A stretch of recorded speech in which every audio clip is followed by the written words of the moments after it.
So, here's a wild idea. What if the secret to finding your greatest strength was actually admitting you have none? It's this incredible paradox that's changed millions of lives, and today we're going to dive into how facing our own powerlessness might just be the very first step toward real, lasting freedom. Does that sound familiar? I mean, who can't relate to this? It's that age-old battle, right? The gap between what we want to do and what we actually end up doing. That feeling of frustration. Well, this is exactly where our whole journey into the power of surrender really begins. You see, healing doesn't start by gritting your teeth and fighting harder. It actually starts with surrender. And yeah, it's a humbling and honestly a really difficult admission that we're powerless over some of our deepest struggles, and that all our efforts to fix things have only made our lives, well, unmanageable. So, what do we really mean when we say powerless? It's not about being weak, not at all.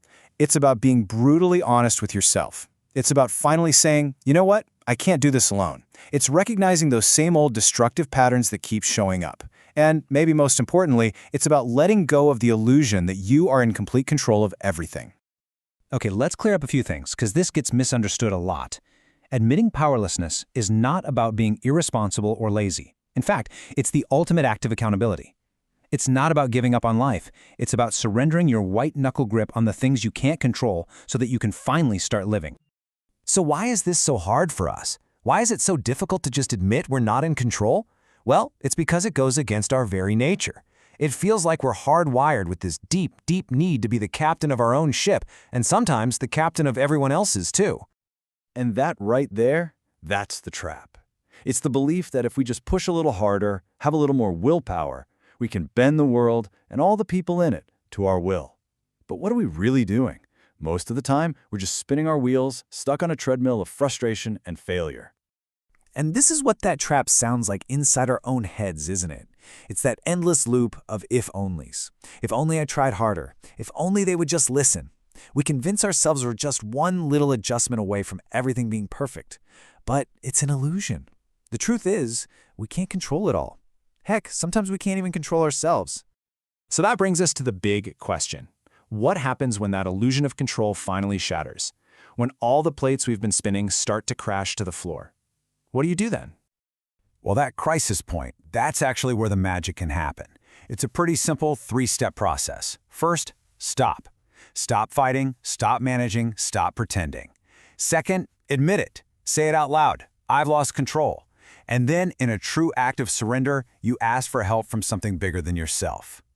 And this is it. This is the moment denial finally dies, and the real journey can actually begin.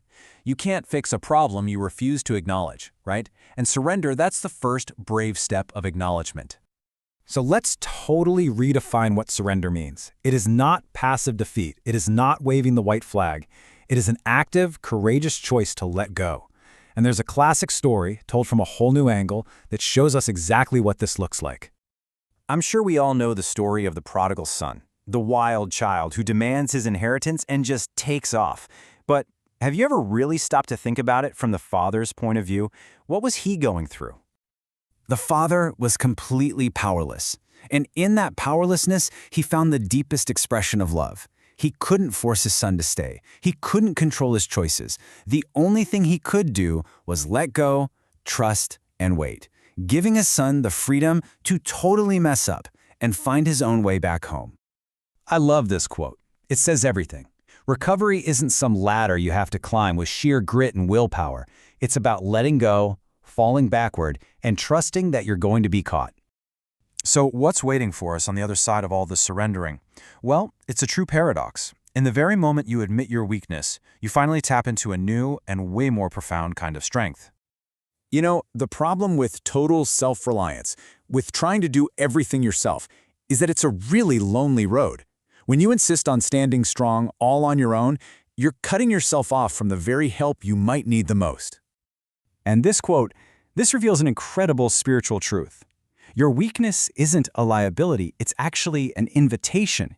It's the exact point of entry where a power much greater than your own can come into your life and start to work. See, the call isn't for you to be strong enough to fix yourself. You don't have to be. You just have to be willing. Willing to admit you're hurting, willing to ask for help, and willing to trust that you're not in this alone. But there is one last barrier that so often stands in the way of this freedom.